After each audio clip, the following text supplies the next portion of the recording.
सभी सखियों, सहेलियों को, श्रोताओं को सोनाली पाठक का सब प्रेम नमस्कार। और आरती, आपको भी मेरा नमस्कार। क्या हालचाल है? बिल्कुल ठीक हूँ सोनाली जी, आपको और सभी सखियों को, सभी सखाओं को आरती श्रीवास्तव का नमस्कार। और उसमें प्रेम जुड़ा हुआ है, ये ध्यान रखिए, क्योंकि सोनाली जी ने प्रेम पहले ही कह दिया है, तो उन्हीं के प्रेम के साथ मेरा प्रेम भी आप जोड़ लीजिएगा। बहुत प्रेम पूर्वक सभी ने जवाब भी दे दिया है। हमारे सारे श्रोताओं ने नमस्कार लिख दिया है। आरती, वैसे आरती आपसे एक सवाल पूछना चाहूंगी। बिल्कुल पूछिए। कि जब कभी थोड़ी सी खांसी आती है, थोड़ी सी सर्दी आ जाती है, तो आपकी सहेली या कोई आपके पड़ोसी या मित्र आपको झट से कोई सलाह दे देते हैं क्या? अरे पूछिए मत, मतलब सलाह की तो एकदम बाढ़ सी आ जाती है। कोई कुछ कहता है, कोई अदरक पीजिए, कोई कुछ कहता है, मतलब हजार तरीके की सलाह। दवाइयां तक बताते हैं लोग कि आप ये वाली दवा लीजिएगा, ये वाली दवा लीजिएगा। लेकिन मैं सुनती सबका हूँ, करती अपना हूँ। मैं कुछ भी नहीं, मैं डॉक्टर के पास जाती हूँ और फिर डॉक्टर को दिखाने के बाद जो डॉक्टर कहता है वही करती हूँ। ये बहुत सही आप करती हैं और ऐसे ही करना चाहिए। क्योंकि क्या होता है ना, कभी कभी हल्की फुल्की सर्दी है तो बात ठीक है, पर अगर वो निमोनिया जैसी गंभीर बीमारी हो और उसमें अगर हम घरेलू नुस्खे अपनाएं तो ये बहुत भारी पड़ सकता है, बढ़ता ही चला जाता है रोग।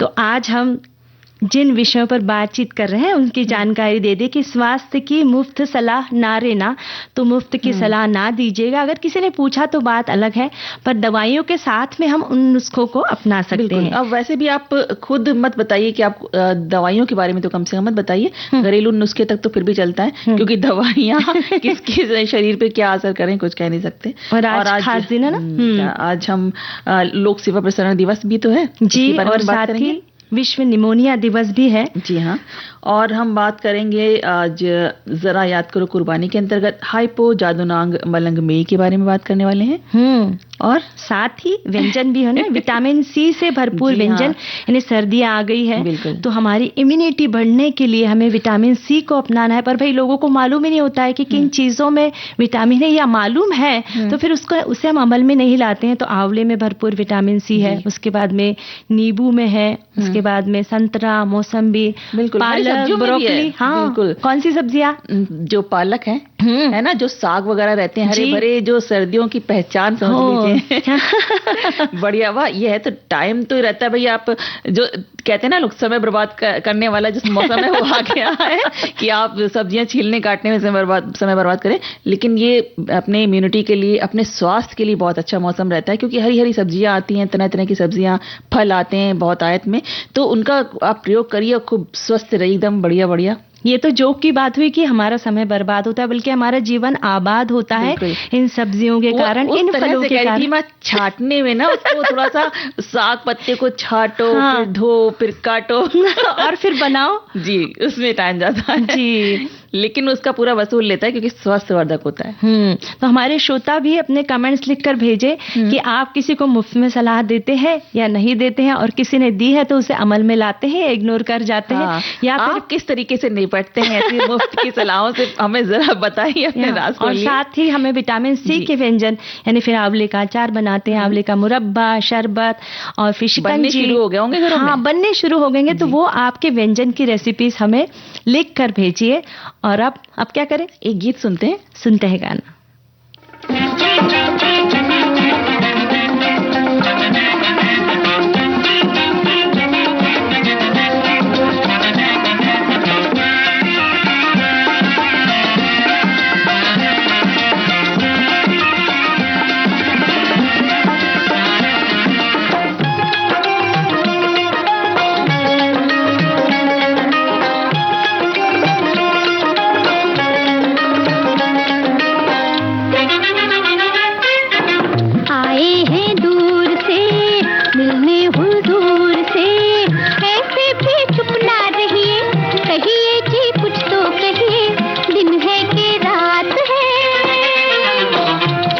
मेहमान का मुझ पे एहसान क्या, लाखों ही जुल्फों वाले आते हैं घेरा डाले, मेरी क्या बात है।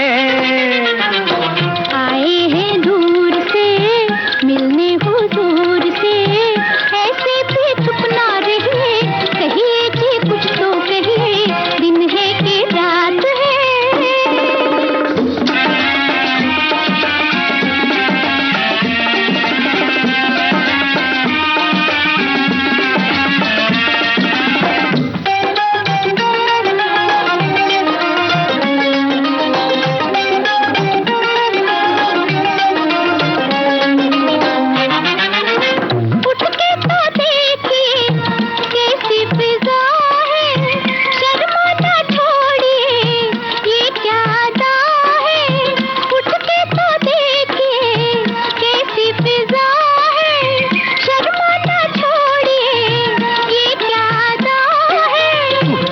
तौबा ये क्या फरमाया, मैं तो यूं ही शर्माया।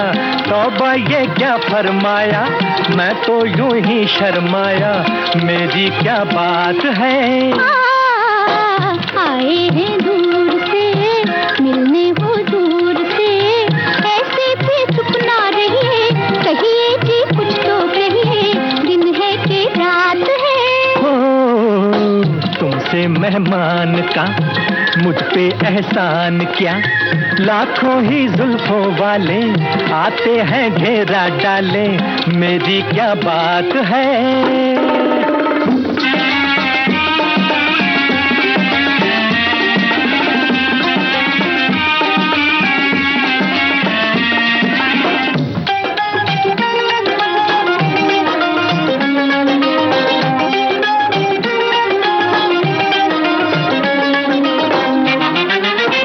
दिखती है रोज ही ऐसी फिजाएं, मुखड़े के सामने काली घटाएं। अरे दिखती है रोज ही ऐसी फिजाएं, मुखड़े के सामने काली घटाएं। कोई चल जाए जादू फिर हम पूछेंगे बाबू, कोई चल जाए जादू फिर हम पूछेंगे बाबू, दिन है कि रात है। ओ तुमसे मेहमान का मुझ पे एहसान क्या, लाखों ही जुल्फों वाले आते हैं घेरा डाले। मेरी क्या बात है। आए हैं दूर से, मिलने हो दूर से, ऐसे भी चुप ना रहिए, कहिए जी कुछ तो कहिए, दिन है कि रात है। हो तुमसे मेहमान का मुझ पे एहसान क्या, लाखों ही जुल्फों वाले आते हैं घेरा डाले। मेरी क्या बात है। तो आरती आज खास दिन है, लोक सेवा प्रसारण दिवस है। तो प्रतिवर्ष 12 नवंबर को लोक सेवा प्रसारण दिवस के रूप में हम मनाते हैं। और वर्ष 1947 को ऑल इंडिया रेडियो दिल्ली के स्टूडियो में राष्ट्रपिता महात्मा गांधी ने लोगों को संबोधित किया था। बिल्कुल। और वर्ष 2001 से आधिकारिक तौर पर सार्वजनिक रूप से इसे लोक सेवा प्रसारण दिवस के रूप में मनाने की घोषणा कर दी गई। और ये दिवस पूरे देश में सांस्कृतिक विविधताओं को बढ़ावा देने और शिक्षित करने में आकाशवाणी की महत्वपूर्ण भूमिका के बारे में लोगों को बताता है। बिल्कुल। सभी श्रोताओं को लोक सेवा प्रसारण दिवस की बहुत सारी बधाइयां और शुभकामनाएं देते हैं हम सोनाली। और इसी के साथ में एक हम कमेंट भी, एक मैसेज भी उठा लेते हैं जो हमारे श्रोता लिखकर भेज रहे हैं। और वो लिखते हैं कि सुबह वंदे मातरम, सुबह रेडियो की धुन से हमारी समय सारणी विविध भारती बचपन से हमारी दिनचर्या की एक अंग रही है। लोक सेवा प्रसारण दिवस की हार्दिक शुभकामनाएं। विविध भारती श्रोताओं का एक समृद्ध परिवार जिसने हमें आपस में जोड़ा, हम सदैव शुक्रगुजार रहेंगे इस प्रसारण के। एक हमारे साथी ये भी लिखते हैं, यह दिन लोक सेवा प्रसारण के मूल्यों और अवधारणाओं को बढ़ावा देने के लिए मनाया जाता है, जिसमें आकाशवाणी जैसे सार्वजनिक प्रसारक समाज में योगदान देते हैं। तो सारे श्रोताओं को, सखियों को हम इस दिवस की बहुत सारी बधाइयां और शुभकामनाएं देते हैं। बिल्कुल। और चाहेंगे कि वो भी वो जुड़े रहें, रेडियो से सुनते रहें। लोक सेवा की जितनी भी चीजें हैं, जो भी माध्यम है, आप उनसे जुड़े रहिए और सुनते रहिए और आप उसका लाभ उठाइए। जी। और एक संदेश सुनते हैं। जी।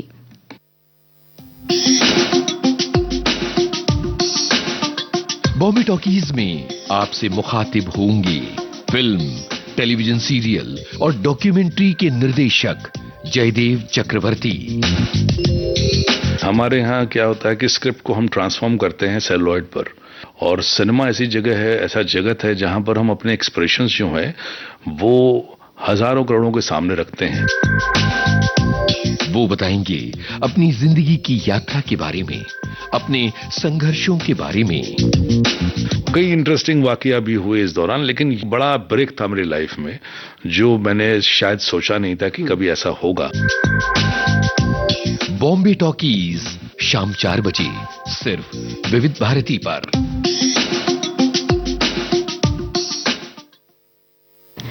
आरती, अब क्या किया जाए? एक गीत सुन लेते हैं। सुनते हैं गीत।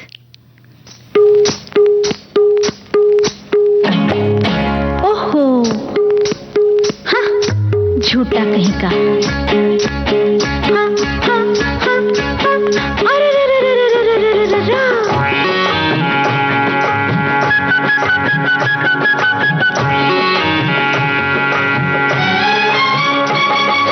झूठा कहीं का मुझे ऐसा मिला जिसे है मेरी वफाओं से गिला। झूठा कहीं का मुझे ऐसा मिला जिसे है मेरी वफाओं से गिला। और उठे तू जब भी तभी तेरी कसम जान जाए, कोई समझाए इसे अब तो जरा मान जाए।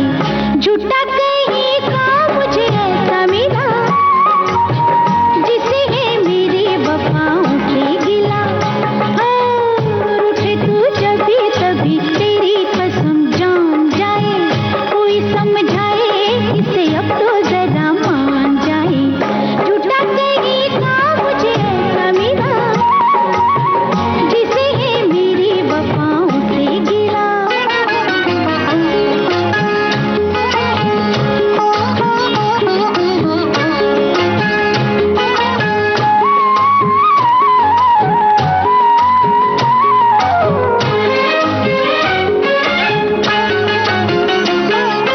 देखे अगर तू प्यार से मुझको, हंस के मैं दे दूंगी पिया जान भी तुझको। ओहो देखे अगर तू प्यार से मुझको, हंस के मैं दे दूंगी पिया जान भी तुझको। होठों पे घड़ी घड़ी तेरा ही बस नाम आए, कोई समझाए इसे अब तो जरा मान जाए। झूठा कहीं का मुझे ऐसा मिला जिसे है मेरी वफाओं से गिला। झूठा कहीं का मुझे ऐसा मिला जिसे है मेरी वफाओं से गिला।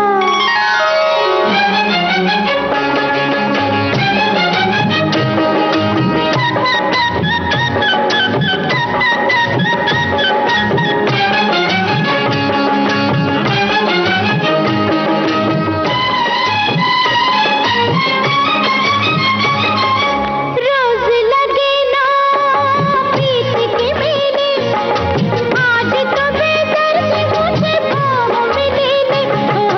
रोज लगे ना प्रीत के मेले, आज तो बेदर्दी मुझे पाँव में ले ले। देखो निर्मोही बिना बात के ही रूठ जाए, कोई समझाए इसे अब तो जरा मान जाए। झूठा कहीं का मुझे ऐसा मिला जिसे है मेरी वफाओं से गिला। झूठा कहीं का मुझे ऐसा मिला जिसे है मेरी वफाओं से गिला। और उठे तू जब भी तभी तेरी कसम जान जाए, कोई समझाए इसे अब तो जरा मान जाए। झूठा कहीं का मुझे ऐसा मिला। हम झूठे बिल्कुल नहीं है सोनाली। जो कहते हैं वो लेके आते हैं, वो ही बताते हैं। नहीं, आप तो बहुत सच्चे दिल की है, इसलिए तो सामने बैठ के मंद मंद मुस्कुरा रही थी। जब गाना सुन रही थी मैं देख रही थी। बड़े प्यारा सा गाना है ना, झूठा कहीं का। तुम कुछ इतने प्यार से झूठा कहीं का कहा जाता है। जो अपने होते हैं ना उन्हीं कह सकते हैं, पर हम जी जिसमें हम अपनेपन का एहसास जताते हैं उन्हीं से हम ऐसी बातें कह सकते हैं। चल, आज एक खास दिन है और हम स्वतंत्रता संग्राम सेनानियों के बारे में जानकारी देते हैं। जरा याद करो कुर्बानी। इस सेगमेंट के अंतर्गत हम हाइपो जादोनांग मलंगमेई के बारे में जानकारी देना चाहते हैं। जी, तो सोनाली, हाइपो जादोनांग मलंगमेई का जन्म हुआ 10 जून 1905 को तामेंगलोंग जिले के वर्तमान नुंगबा उपमंडल के पुइरोन या काम्बिरोन भी कहते हैं उसे, गांव में हुआ था। उनका परिवार जेलियांग रोंग नागा जनजाति के मलंगमेई वंश से था। उनका पालन पोषण एक गरीब और साधारण परिवार में हुआ था। हाइपो जादोनांग मलंगमेई के पिता का नाम शी थ्यूदाई मलंगमेई और माता का नाम श्रीमती तबोन लियू मलंगमेई था। हाइपो जादोनांग के 3 भाई और एक बहन थी। दुर्भाग्य से उनके पिता की मृत्यु तब हुई जब वे केवल 3 वर्ष के थे, पर उनकी जो माता थी उन्होंने खेती करके अपने बच्चों का पालन पोषण किया था। जी, और बचपन से ही हाइपोई जो जादोनांग मलंगमेई मेधावी और अनुशासित भी थे, और बड़े होकर उन्होंने जेलियांगरोंग आंदोलन के लोगों का नेतृत्व भी किया और समाज में व्याप्त सामाजिक बुराइयों और अन्याय के खिलाफ लड़ाई लड़ी। वो एक बहादुर योद्धा थे जिसने अंग्रेजों के हाथों से जेलियांगरोंग लोगों को मुक्त कराने के लिए लड़ाई लड़ी थी। 1920 में पश्चिमी मणिपुर जेलियांगरोंग जो आंदोलन था उसकी मुश्किल में फंस गया था वो आंदोलन। इस आंदोलन की शुरुआत जाओदोनांग मलंगमेई ने की थी। यह आंदोलन एक सामाजिक धार्मिक आंदोलन के रूप में शुरू हुआ था और हाइपोई जादोनांग मलंगमेई ने हिराका धर्म की स्थापना की, जिसका उद्देश्य जेलियांगरोंग के सभी वर्गों को एक ही गणवेश और संस्कृति के अंतर्गत लाना था। गणवेश मतलब जो वेशभूषा जो रहती है, एक ही उसके अंदर और संस्कृति के अंदर लाना था। और वह जेलियांगरोंग निवासियों के क्षेत्रों में सामाजिक अन्याय के प्रति सजग थे, लेकिन जेलियांगरोंग आंदोलनों को अंग्रेजों के अधीन होना पड़ा और उन्होंने लोगों को विभिन्न तरीकों से कर चुकाने के लिए मजबूर किया। अंग्रेज अपनी जबरन कर प्रथा, भारी पहाड़ी और गृह कर और नए कानून लागू करते थे। इसके खिलाफ उन्होंने आवाज उठाई थी। जी, उन पे अत्याचार कर रहे थे। और वयस्क होने पर जादोनांग मलंगमेई ने नागा संस्कृति के पुनरुत्थान के बारे में अपने विचार अपने साथी आदिवासियों को बताए। उन्होंने उनसे राष्ट्रीय प्रतिष्ठा और सामाजिक परिवर्तन के लिए लड़ने का आग्रह किया। जादोनांग ने हेराका, जिसका की शाब्दिक अर्थ है शुद्ध, हेराका का मतलब होता है, नामक सामाजिक धार्मिक आंदोलन की स्थापना की थी। और जादोनांग मलंगमेई ने कई अंधविश्वासी वर्जनाओं को भी समाप्ति किया। उन्होंने अनुष्ठानिक बलि की संख्या कम कर दी थी। उन्होंने कई प्रकार के अनुष्ठानों को भी समाप्त कर दिया था। जैसे बहुत सारे जो कुप्रथाएं होती है ना, उन्होंने अपने समाज के लोगों को इस बारे में जागरूक किया और उन्होंने उन गुणों पर जोर दिया जैसे सत्य, प्रेम और संपूर्ण सृष्टि के प्रति सम्मान। जी, और जादोनांग के मलंगमेई आंदोलन का एक राजनीतिक उद्देश्य भी था। वो चाहते थे कि उनके गांव के जो लोग हैं वो आपसी झगड़ों और सांप्रदायिक तनाव की पुरानी नफरत को भुलाकर विदेशियों के खिलाफ एकजुट हो जाएं, यानी एक बड़े लक्ष्य के लिए लड़ें एक साथ होकर। एक दिन एक अंग्रेज अधिकारी ने उनसे अपनी टोपी उतारने और घोड़े से उतरने के लिए कहा। जादोनांग ने इसे अधीनता का कार्य माना और इनकार कर दिया। अधिकारी उन्हें तामेंगलोंग ले गए, जहां जादोनांग से पूछताछ की गई और उन्हें 1 सप्ताह के लिए कारावास का आदेश दे दिया गया। और इस गिरफ्तारी के बाद उनकी बहुत ज्यादा लोकप्रियता बढ़ गई। अपनी रिहाई के बाद जादोनांग ने धीरे धीरे एक सेना, जिसे रिफेन कहा जाता था, का गठन किया, जिसमें अपने चरम पर 500 पुरुष और महिलाएं शामिल थी। सेना को सैन्य रणनीति, बंदूकों सहित हथियारों के संचालन और खुफिया अभियानों का उन्होंने प्रशिक्षण दिया था। इसके अलावा उन्होंने मवेशी चराने, खेती करने, चावल कूटने और जलाऊ लकड़ी को इकट्ठा करने जैसे नागरिक कार्यों का भी प्रशिक्षण दिया था। जी, और 19 फरवरी 1931 को जादोनांग को अपने अनुयायियों के साथ भुवन गुफा से लौटते समय गिरफ्तार कर लिया गया और सिलचर जेल में कैद कर दिया गया। हालांकि उन्हें जेल से रिहा कर दिया गया। इस बीच एक दुखद घटना घटी। मणिपुर से आए 4 पान व्यापारियों की कांबिरोन जो गांव था वहां पे उनकी हत्या हो गई थी। तो अंग्रेज अफसरों ने कुछ गांव वालों को बुलाया, जिन्होंने गवाही दी कि जादोनांग मलंगमेई ने ही इसके जिम्मेदार थे। यानी देखिए ना, अपने ही लोग जो थे उन्होंने ही अंग्रेजों को गवाही दे दी कि हाँ, इन्होंने ही हत्या की थी। उन्हें गिरफ्तार कर लिया गया और गिरफ्तारी के 1 महीने बाद 19 मार्च को जादोनांग को इम्फाल लाया गया। इम्फाल जेल में हिंगिस ने जादोनांग से पूछताछ की, जिसने अपने खिलाफ सभी आरोपों से इनकार किया और ब्रिटिश विरोधी आंदोलन के बारे में कोई भी जानकारी देने से इनकार कर दिया था। और 13 जून 1931 को ब्रिटिश भारतीय अधिकारियों द्वारा चलाए गए एक मुकदमे में जादोनांग मलंगमेई को हत्याओं का दोषी ठहराया गया। 29 अगस्त 1931 को सुबह 6 बजे इम्फाल जेल के पीछे नंबुल नदी के किनारे उन्हें फांसी दे दी गई। उनके पार्थिव शरीर को उनके पैतृक गांव पुईलुआन ले जाया गया, जहां उन्हें नागा परंपराओं के अनुसार दफनाया गया। तो ऐसे महान जो क्रांतिवीर हुए हैं उनको हम नमन करते हैं, श्रद्धांजलि अर्पित करते हैं और एक संदेश सुनते हैं। वो पेशे से वकील रही हैं, पर शायरी की नरम दुनिया पर पड़े उनके कदम। मेरे दोस्त कहते हैं आजकल मैं कुछ नहीं करती, क्योंकि आजकल मैं मन का करती हूँ। हाथों को गर्म कॉफी से और रूह को फैज की नज़मों से सीखती। जानी मानी कवित्री चित्रा देसाई आ रही हैं विविध भारती पर। कभी सोचा है धरती अगर सन्यासी हो जाए तो कैसा? बीज रोपें, पेड़ न दें, कुदाली से खोदें, पानी न दें। आज के मेहमान 12 नवंबर शाम 4 बजे सिर्फ विविध भारती पर।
हाँ सोनाली जी बताइए, अब क्या आप बताने चाहने वाले हैं?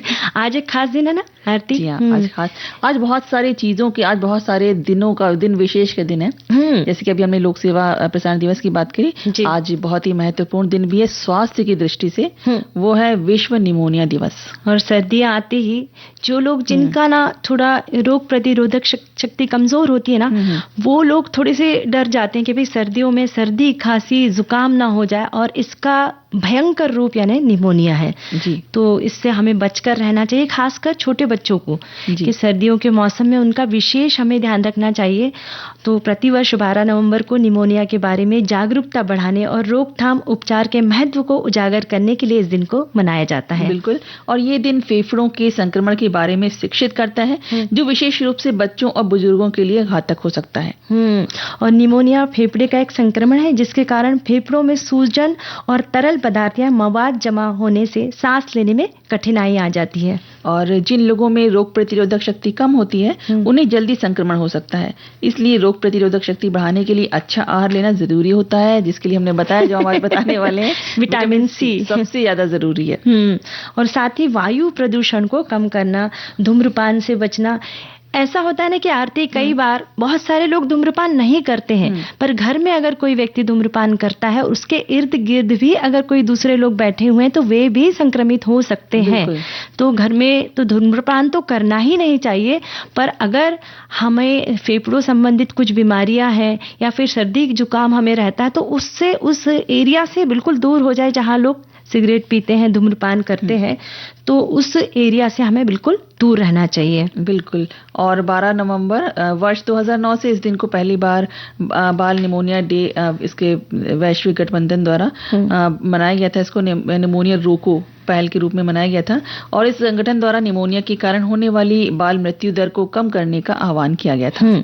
और निमोनिया एक संक्रामक रोग है जो खांसने और छींकने से फैलता है, इसलिए खांसते या छींकने के तुरंत बाद हाथ साबुन से धोए। खांसते या छींकते समय हाथ या रुमाल जो है उसे मुंह ढक ले, क्योंकि इसे बिल्कुल भी हमें कैजुअल नहीं लेना चाहिए कि भाई क्या है उसमें, नहीं, ऐसा नहीं है, उससे बीमारी बढ़ सकती है, एक से दूसरे में फैलती है, इस तरह से बहुत ज्यादा फैल जाती है ये बीमारी और लोग इसकी चपेट में आ जाते हैं। और एक खास बात है कि भोजन करने से पहले हाथ साबुन से धो लेना चाहिए। फिर अगर हम लोग ट्रेन भी हैं तो अपने पास में हम लोग सैनिटाइजर वगैरह रखना चाहिए कि ऐसी जगह है जहां पर हम हाथ नहीं धो सकते हैं तो ऐसे ऑप्शन है, अपनी पर्स में, अपने पैकेट में हमेशा रखना चाहिए, सैनिटाइजर रखिए, उससे हाथ साफ करके उसके बाद ही डायरेक्टली खाना है। छोटे बच्चों को खाना खिलाते वक्त खास ध्यान रखना चाहिए, अगर हो सके तो चम्मच से ही उन्हें खाना खिलाइए और नाखून बिल्कुल भी हमारे एकदम से कटे हुए होना चाहिए और हाथ साफ धोकर ही उन्हें खाना खिलाएं। बिल्कुल ये इसमें कोई फैशन की बात नहीं है, अपने नाखून काट के रखें, साफ रखें, देखिए स्वस्थ रहेंगे तो सब चीजें अच्छी लगेंगी, चाहे नाखून बड़े हो चाहे ना हो। और साथ ही जिन्हें श्वसन संबंधी बीमारियां हैं, भीड़ भाड़ वाली जगह से आप दूर रहिए और नियमित प्राणायाम या जो व्यायाम जो करते हैं वो जरूरी है करना। उसको करने से ना हमारी इम्यूनिटी भी बूस्ट रहती है और हम स्वस्थ भी रहते हैं बिल्कुल अच्छे से। और फिर है ना जो सांसों से रिलेटेड जो प्राणायाम हम करते हैं उससे हमारे फेफड़े मजबूत होते हैं। तो बच्चों को भी बचपन से ही आदत डाले कि थोड़ी देर बैठे हुए हैं तो खेलने के साथ साथ इन छोटी छोटी आदतों को हमें अपनाना है कि हाथ धो के फिर ही खाना खाना है। उसके बाद में जैसे बच्चों को आदत होती है ना कि दरवाजे में अगर धूल लगी हुई है तो उसमें हाथ लगा दिया, इधर खेल के आया बस कुछ ना कुछ उठा लिया, मुंह में डाल लिया, हाँ मुंह में डाली, नीचे गिरी हुई चीज जल्दी से मुंह में डाली। तो इस बातों को हमें तुरंत वही टोकना है बच्चों को और उन्हें बताना है कि भाई ऐसा करने से आप बीमार पड़ सकते हैं। और अब वक्त हो चुका है एक ब्रेक का, तो लेते हैं ब्रेक।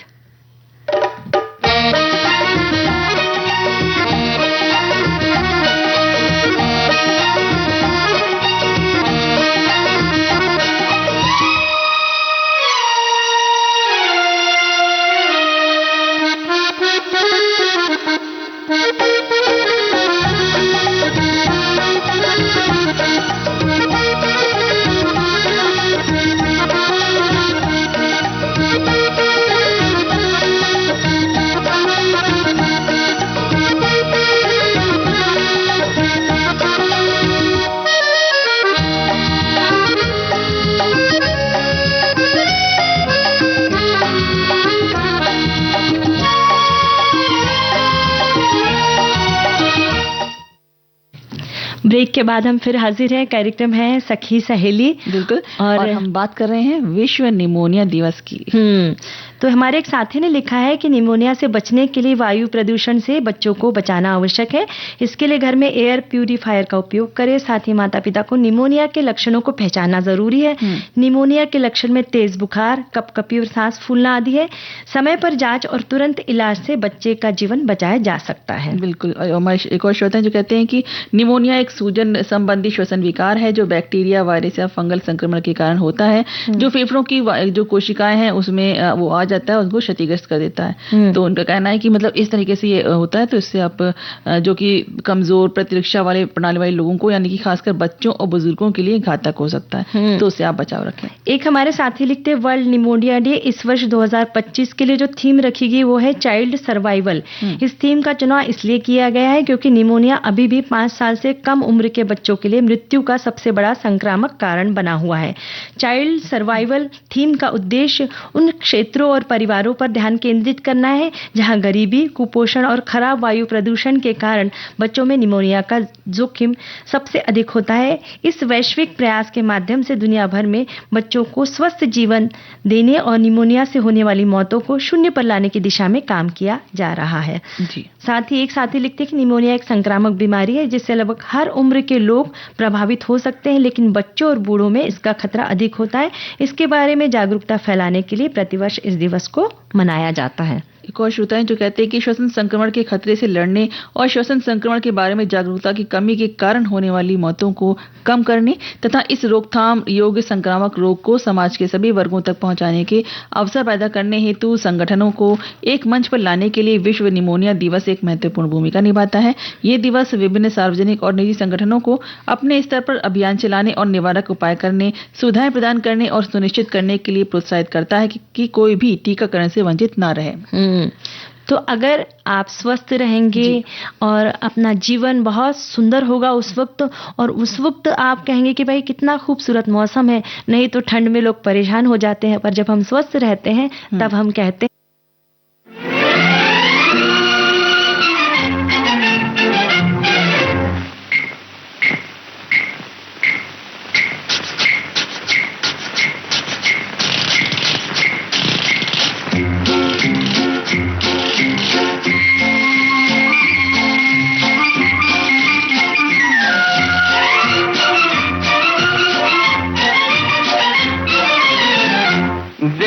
मौसम क्या बहार है, सारा आलम बेकरार है, ऐसे में क्यों हम दीवाने हो जाए ना। देखो मौसम क्या बहार है, सारा आलम बेकरार है, ऐसे में क्यों हम दीवाने हो जाए ना। छलकी छलकी चांदनी भी है, हल्की हल्की बेखुदी भी है, ऐसे में क्यों हम यहीं पर खो जाए ना।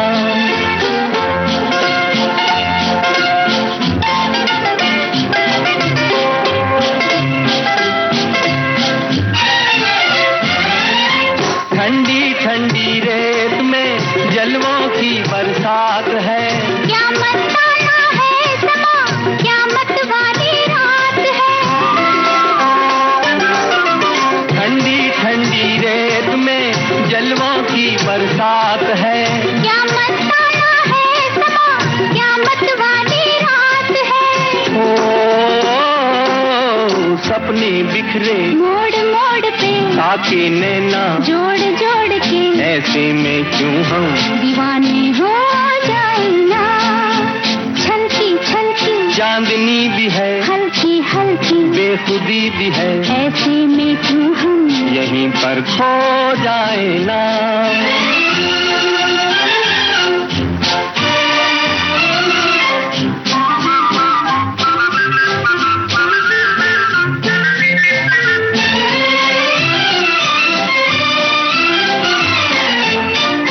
गाती सी हर सांस में बजती सी शहनाइयाँ, साया दिल पे डालती तारों की परछाइयाँ। गाती सी हर सांस में बजती सी शहनाइयाँ, साया दिल पे डालती तारों की परछाइयाँ। ओ झांकी चंदा आसमान से छेड़े हमको, जान जान के ऐसे में क्यों हम यहीं पर खो जाए ना। देखो मौसम क्या बहार है, सारा आलम बेकरार है, ऐसे में क्यों हम दीवाने हो जाए ना।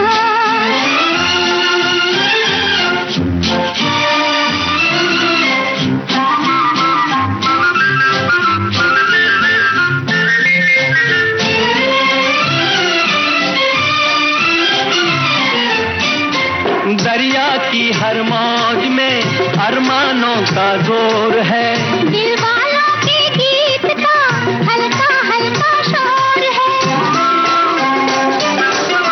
दरिया की हर मौज में अरमानों का जोर है, दिल वालों के गीत का हल्का हल्का लहरें डोले झूम झूम के, साहिल का मुंह झूम झूम के, ऐसे में क्यों हम दीवाने हो जाए ना। देखो मौसम क्या बहार है, सारा आलम बेकरार है, ऐसे में क्यों हम दीवाने हो जाए ना। दीवानी तो हो गई है सोनाली जी इस मौसम के साथ में, मौसम के साथ में, सबके साथ। मैं देख रही थी आप तो खो गई थी इस गाने में। हाँ, बहुत बढ़िया गाना है ना, मीठा सा बहुत अच्छा गाना है। अब भाई अब हम कुछ बात करते हैं जो मुफ्त में हमको सलाह देते रहते हैं कि अरे आप ये करो, आप वो करो, कुछ पता नहीं है। आप बस बेवकूफ, आपको कुछ पता नहीं है, आप जो हम बता रहे हैं आप वो करिए, बिल्कुल ठीक हो जाएंगे। हमारे एक साथी लिखते हैं कि भाई स्वास्थ्य सलाह, सर्दी आ रही है, स्वास्थ्य बिगड़ रहा है मौसम बदलने के कारण। तो इसमें क्या होता है ना, हम पंखे को अचानक से बंद कर देते हैं। हमारे स्वास्थ्य के बिगड़ने के बहुत से कारण होते हैं इसमें कि हम पंखे को धीमा करके उसको तब तक बंद कर लगातार धीमा करते रहती है। तो भाई इस मौसम में उन्होंने कहा कि सर्दी खांसी उसे इग्नोर ना करे, डॉक्टर के पास जाए, दफ्तर की सरल और अपने स्वास्थ्य का ध्यान रखे। और अगर अपने घर में बच्चे और बुजुर्ग हैं तो उनका भी खास ध्यान रखे। यानी इन्होंने ध्यान रखने के लिए कहा है। यानी ये सलाह जो है बहुत अच्छी सलाह है। और एक श्रोता है जो हमें सलाह दे रहे हैं कि बता रहे हैं कि मुफ्त में लोग सलाह तो देकर जाते हैं लेकिन कभी कभी मुफ्त की सलाह बहुत भारी पड़ जाती है। अच्छा, ये उन्होंने अपना एक्सपीरियंस शेयर किया है। किसी मित्र को उनके परिचित ने एक सलाह दी कि गाय के दूध में नींबू निचोड़कर पीने से फलानी बीमारी दूर हो जाएगी। लेकिन जब उन्होंने वो नुस्खा अपनाया तो उनको रिएक्शन हो गया और पूरे चेहरे पे सफेद दाग हो गया। बाद में उनके परिचित ने कहा कि मैंने तो ठंडे दूध से लेने को कहा था, आपने गर्म दूध में क्यों ले लिया। कुछ नुस्खे अच्छे भी होते हैं लेकिन बिना अपने डॉक्टर की सलाह के नहीं आजमाने चाहिए। बिल्कुल ठीक कह रहे हैं सोनाली जी, क्योंकि ऐसा ही एक हुआ था वाकया कि मेरी एक जानने वाली थी, उन्होंने बताया था कि उनको किसी ने बताया कि आप अदरक के साथ में शहद लो तो आपके बड़े आराम मिलेगा। तो अच्छी चीज है ये, मैं भी मानती हूँ। लेकिन उनको क्या था, शहद से एलर्जी, तो उनको खुद को भी इस बात का शायद अंदाजा नहीं होगा। उन्होंने कहा कि थोड़ा बहुत शहद से क्या फर्क पड़ता है, उन्होंने ले लिया और उनको ऐसी एलर्जी हो गई, पूरे उनके बॉडी में एकदम रेड चकत्ते से पड़ गए। फिर उनको डॉक्टर को दिखाया, डॉक्टर ने कहा कि बहुत भयंकर एलर्जी हुई है आपको, आपने ऐसे भी ना कोई चीज, क्योंकि ये नुस्खे होते हैं ना, है तो जो खाने की चीज अंदर जाएगा बॉडी के अंदर, और हमारी बॉडी किस चीज के ऊपर कैसे रिएक्शन करेगी वो हमें नहीं पता है ना। किसी को किसी चीज से एलर्जी हो सकती है, किसी को किसी खुशबू से, किसी चीज से, मतलब अलग अलग तरह की एलर्जी होती है ना। तो जब तक आपको पता नहीं है, डॉक्टर से सलाह नहीं ली है, तब तक आप ये सब चीजें ना अपनाएं तो बेहतर होगा। यानी ये बात है आरती जी कि मुफ्त की सलाह कोई दे रहा है तो उस पे आंख मूंद के विश्वास ना करें। ना क्या होता है ना कि कभी कभी हम आंख मूंद के विश्वास कर लेते हैं किसी चीज पर बाद में हमें पता चलता है कि अरे ये तो मुझे बहुत परेशानी देगी। हमारे एक साथी ने लिखा है कि मुझे पिछले 8 दिन से जैसे ही मौसम बदला, हमारे शहर में रात का पारा 7 और 8 डिग्री हो चुका है। मौसम बदलते ही नाक से पानी बह रहा है, खूब छींकें आ रही है। डॉक्टर से सलाह भी ली, उनका कहना है कि इस मौसम में निमोनिया की शिकायतें बहुत आ रही है। खान पान का विशेष ध्यान रखें और दवाएं समय पर लीजिए, और पंखे के नीचे सीधे ना सोए, पंखे के एक तरफ कोने में सोए। और बीमारी का कारण ये है कि आप भी कुछ टिप्स दीजिए ताकि हमारा स्वास्थ्य जल्दी हो जाए। आप मांग रहे हैं सलाह रही हो? नहीं, हम बस ये दुआएं देंगे, आपको शुभकामनाएं देंगे कि आप जल्दी से ठीक हो जाए। गरम गरम खाइए, सूप पीजिए और विटामिन सी से भरपूर जो व्यंजन है उसका स्वाद लीजिए, है ना।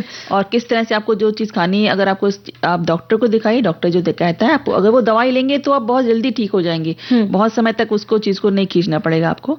एक और श्रोता है जो कहते हैं कि भाई आजकल के परिवेश में तो ये एक बहुत ही अच्छी बात है, भला मुफ्त की सलाह पर ध्यान देने वाले लोग अब रहे कहाँ। वो भी जो महंगी शिक्षा और संसाधनों का ही अभ्यस्त है, वह तो और भी मुफ्त की परामर्श लेना नहीं चाहेगा। फिर पहले से भी कहा गया है कि घर का जोगी जोगड़ा आन गांव का सिद्ध। ऐसे में किसी को स्वास्थ्य क्या किसी भी क्षेत्र में सलाह देना एक अलग बात है और उनके अनुपालन का हो जाना भी बहुत बड़ी बात है। तो बेहतर है कि भाई अनुपालन ना ही किया जाए, तो थोड़ा संभल के करें। कोई भी चीज को आप ले रहे हैं, शहद ले रहे हैं या अदरक ले रहे हैं, बस ये देख लें कहीं आपको उसका रिएक्शन तो नहीं होता, या आप उसे खाते आ रहे हैं कि नहीं, पहली बार तो नहीं ले रहे उसे। जैसे हल्की फुल्की सर्दी खांसी है और किसी ने कहा कि भाई लौंग खा लो, ये तो या मिश्री खा लो, तो बात अलग है।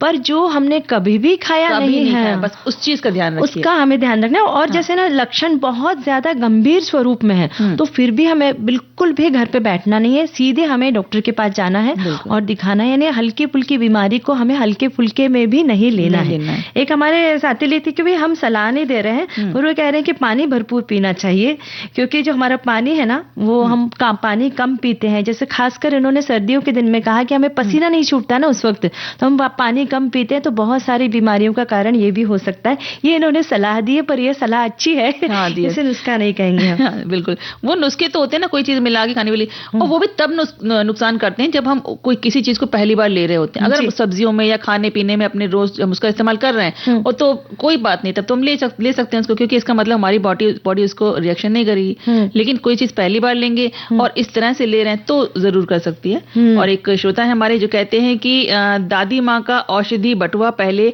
छोटे मोटे स्वास्थ्य सलाह के लिए बड़ा उपयुक्त रहता था, उसके पीछे परंपरागत ज्ञान और निरीक्षण होता था, वही बटुआ अगली पीढ़ी में हस्तांतरित हो जाता था। आज वो बात नहीं रही। समाज में बहुत लोगों को बिना मांगे ऐसी सलाह देने की आदत होती है, उन पर विश्वास रखना कभी कभी खतरे की बात बन जाती है और लेने के देने पड़ जाते हैं। और सोशल मीडिया पर आई मुफ्त वैद्यकीय सलाहें भी बेबुनियाद साबित होती हैं, उन पर विश्वास करके आप उसमें ना फंसें। एक हमारे साथी लिखते हैं कि स्वास्थ्य की मुफ्त सलाह लेना आफत बुलाना है। एक रोग अनेक इलाज ऐसे कंपाउंडर की करने वाले खुद को डॉक्टर समझने लगते हैं। एलोपैथिक दवा लेनी चाहिए तो कोई कहता है आयुर्वेदिक दवा ले लो, तो कोई कहता है होम्योपैथिक दवा ले लो। ऐसे सभी लोगों से 4 हाथ दूर रहना चाहिए। जो हमारे फैमिली डॉक्टर कहते हैं उनको सुनने में ही हमारी भलाई है। ये बहुत अच्छी सलाह दी कि भाई हमारे डॉक्टर जो कहते हैं उसका हमें ध्यान। और डॉक्टर भी आप देखभाल के जाएं, क्योंकि बहुत सारे लोग बहुत सी चीजें ऐसी होती है कि हाँ जो अच्छे से पहले पता कर लें हाँ ये डॉक्टर हैं, सही डॉक्टर हैं, तब उनके पास ही जाएं। और एक और श्रोता है जो कहते हैं कि आजकल हर कोई डॉक्टर बना बैठा है। इंटरनेट, सोशल मीडिया पर या फिर दोस्तों की महफिल, हर जगह मुफ्त सलाह की, स्वास्थ्य सलाह की बाढ़ है। एक क्लिक पर या एक चाय की चुस्की के साथ ही आपको अपनी बीमारी का इलाज, डाइट प्लान और या कसरत का नया नुस्खा मिल जाता है। कसरत के बारे में तो जरूर कहूंगी कि भाई किसी ने अगर गलत कर ली ना व्यायाम तो बड़े लेने देने पड़ जाते हैं। मुफ्त में मिली जानकारी अक्सर खतरनाक होती है, क्योंकि ये बिना योग्यता और बिना व्यक्तिगत समझ के दी जाती है। बिल्कुल सही कह रहे हैं। चलिए अब एक गाना सुन ले। जी।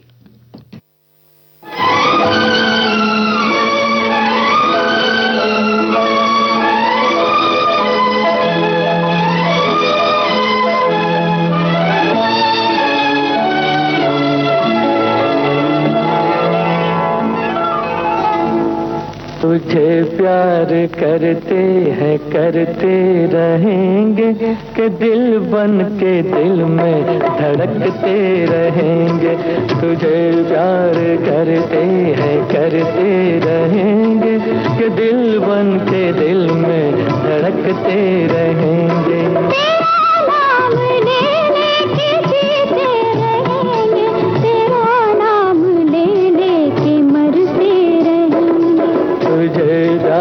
करते हैं करते रहेंगे कि दिल बन के दिल में धड़कते रहेंगे।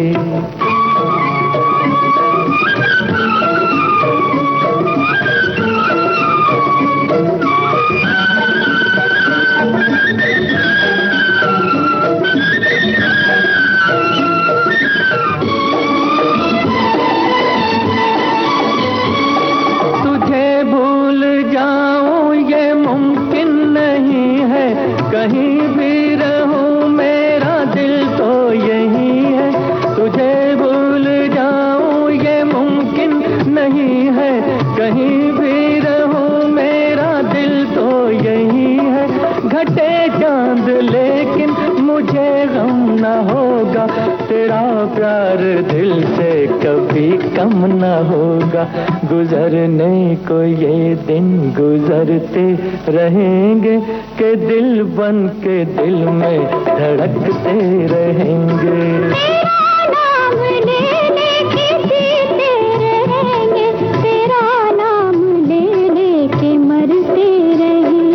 तुझे प्यार करते हैं करते रहेंगे कि दिल बन के दिल में धड़कते रहेंगे।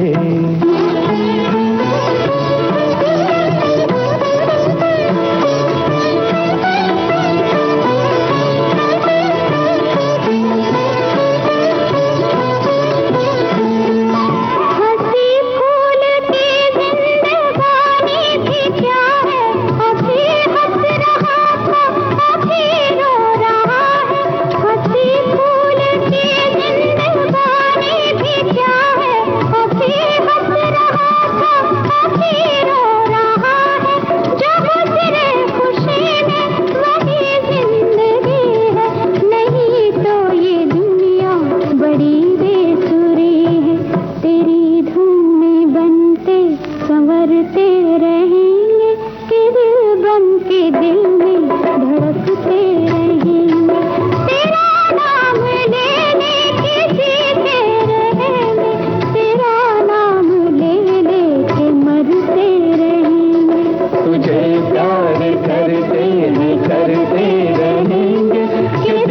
मन के दिल में धड़कते रहेंगे।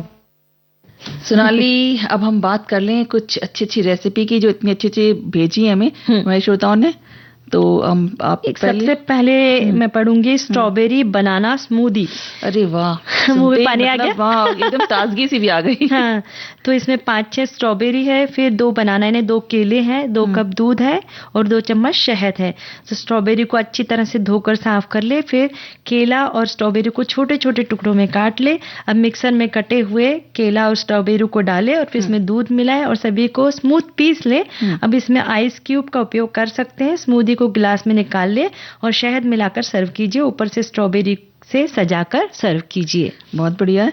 और एक और रेसिपी है, वो है आंवले की। आंवले का मुरब्बा बनाने के लिए आंवले को धोकर फ्रीजर में रख दीजिए और दूसरे दिन उसे फ्रीजर से निकाल कर 1-2 घंटे के लिए बाहर छोड़ दीजिए। फिर एक कढ़ाई में पानी भरकर गैस पर उबलने के लिए रख दें। जब पानी में उबाल आ जाए तब उसमें आंवला डाल दीजिए और एक उबाल आने पर उसे किसी जाली में पानी को जो है वो छान दीजिए। फिर कढ़ाई में आंवले का दुगना चीनी या गुड़ डालकर लो फ्लेम पर पका लीजिए। इसमें थोड़ा काला नमक, जीरा पाउडर, थोड़ा नींबू का रस मिलाकर जब थोड़ा सा चिपचिपा हो जाए तो गैस बंद कर दीजिए और मुरब्बा खाने के लिए तैयार है। एक हमारे सखी ने ये भी लिखा है कि आंवला अमृत फल विटामिन सी से भरपूर है।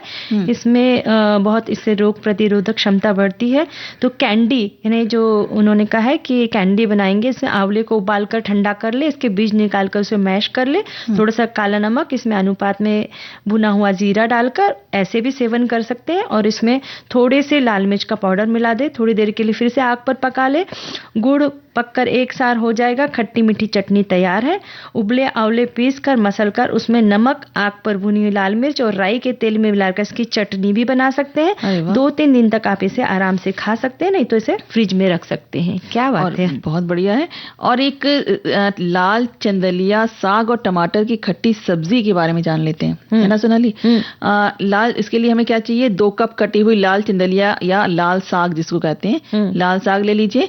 1 कप कटे हुए टमाटर, आधा कप बारीक कटा हुआ प्याज, आधा चम्मच बारीक कुटा हुआ लहसुन, 1 सूखी लाल मिर्च, आधा चम्मच सरसों का तेल, आधा चम्मच जीरा और 1/4 चम्मच होता है हींग, और आधा चम्मच हल्दी का पाउडर, 1 चम्मच लाल मिर्च पाउडर, 2 चम्मच धनिया जीरा पाउडर और धनिया दोनों मिला के, 1 चम्मच नींबू का रस, 2 चम्मच तेल, नमक स्वाद के अनुसार, पानी अपनी आवश्यकता अनुसार।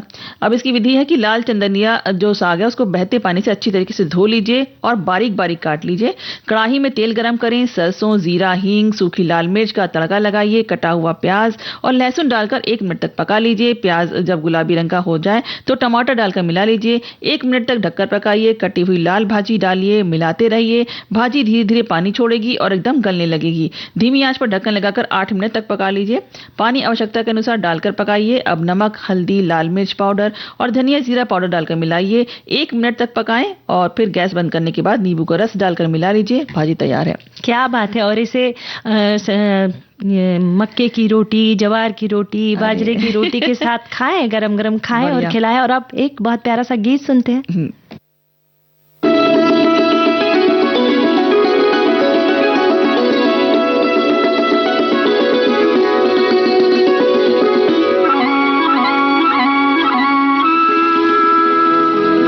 मेरी मोहब्बत जवां रहेगी, सदा रही है, सदा रहेगी। मेरी मोहब्बत जवां रहेगी, सदा रही है, सदा रहेगी। तड़प तड़प कर यही कहेगी, सदा रही है, सदा रहेगी।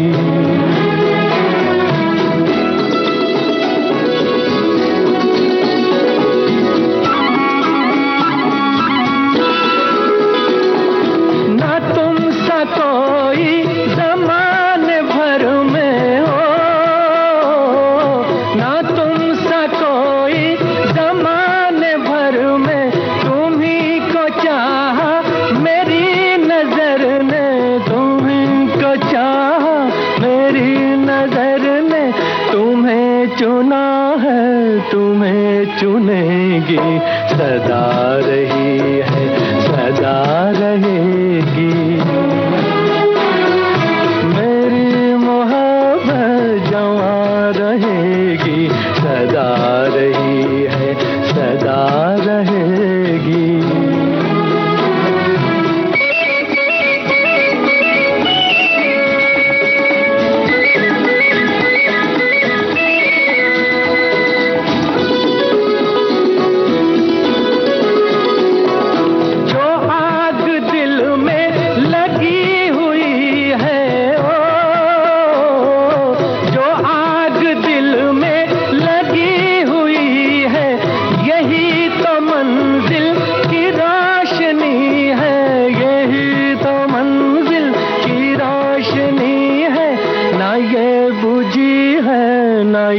बुझेगी, सदा रही है सदा रहेगी। मेरी मोहब्बत जवां रहेगी, सदा रही है सदा रहेगी। सोनाली, अब एक और सब्जी बताने जा रही हूँ जो हमारे श्रोता ने भेजी है। कंटोला टमाटर की खट्टी मीठी गुजराती स्टाइल की सब्जी है ये। और इसे बनाने के लिए कंटोला यानी टमाटर जो होते हैं उनको अच्छी तरीके से धो लीजिए, छीलकर काट लीजिए। कंटोला शायद कुछ होता होगा सब्जी, और टमाटर को भी धोकर काट लें और तैयार रखें उसको। और गैस स्टोव की मध्यम आंच पर एक पैन रखें, उसमें तेल, राई और हींग डालिए, टमाटर डालें और नरम होने तक अच्छी तरह से पका लें। अब कंटोला, नमक और हल्दी पाउडर डालकर अच्छी तरह से मिला लीजिए और जरूरत के अनुसार पानी डालिए उसमें। ढक्कन लगाकर पूरी तरह से उसे पकने दीजिए। खट्टी मीठी सब्जी का स्वाद बढ़ाने के लिए उसमें गुड़ डालिए, लाल मिर्च पाउडर और भुना जीरा धनिया पाउडर डालें और अच्छी तरह से मिलाएं और हरी धनिया से गार्निश करके परोसें। अब एक ऑरेंज टी की रेसिपी लिखकर भेजिए। 1 कप फ्रेश ऑरेंज जूस, आधा इंच अदरक, चाय पत्ती, चुटकी भर दालचीनी पाउडर और आधा कप पानी। अदरक के टुकड़े को कद्दूकस कर ले। पैन में पानी गर्म के इसमें अदरक डालकर उबाल ले। अब इसमें आधा चम्मच चाय पत्ती डालकर उबाले। धीमी आंच पर इसको 5 मिनट तक पकने दे। 1 चुटकी दालचीनी पाउडर मिला ले। अब इसको छान ले और फ्रेश संतरे के जूस को इसमें मिलाकर ये चाय तैयार है।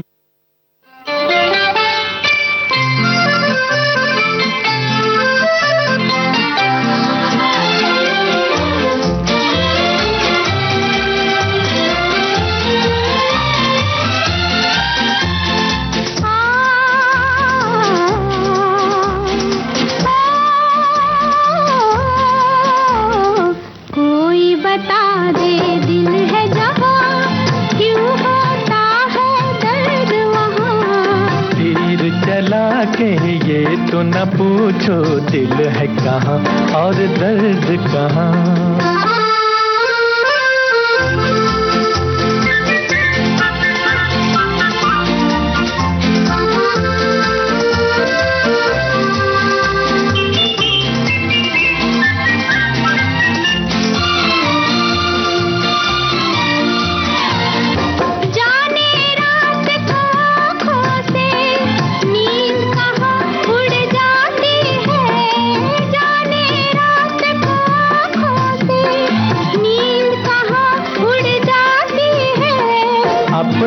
घर में गैर को पाकर बेचारी मुड़ जाती है।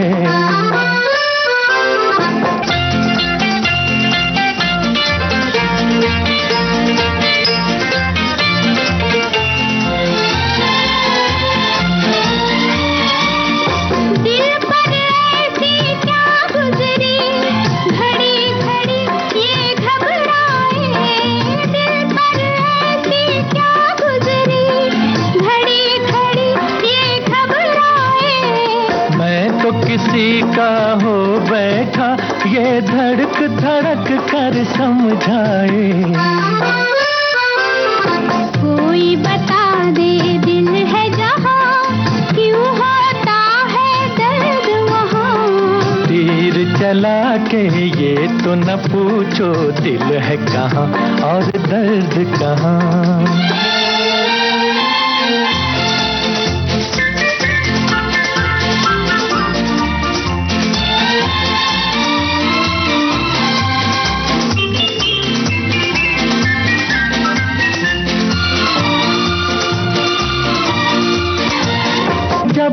मालिश सी पहलू में, समझो प्यार ने काम किया। ऐसे प्यार को क्या कहिए कि जिसने भी आराम किया। कोई बता दे दिल है जहाँ, क्यों होता है दर्द वहाँ। तीर चला के ये तो न पूछो, दिल है कहाँ और दर्द कहाँ।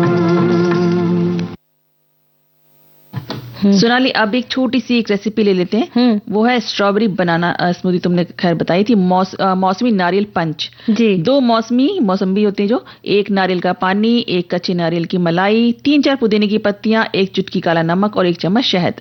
मिक्सी के जार में थोड़ा नारियल पानी, कच्चे नारियल की मलाई और पुदीने की पत्तियां डालकर 1 से 2 मिनट के लिए क्रश कर लीजिए उनको। मौसमी का जूस निकाल लें और 1 ग्लास लें। अब उसमें मौसमी का जूस, बचा हुआ नारियल का पानी और पिसा हुआ पुदीने और मलाई वाला मिक्सचर है जो, उसको मिला लीजिए। उसमें शहद और काला नमक मिलाकर अच्छे से मिक्स करें और ठंडा ठंडा सर्व करें। और अब इजाजत लेने का वक्त आ चुका है, तो आप सभी को सोनाली पाठक और आरती श्रीवास्तव का नमस्कार।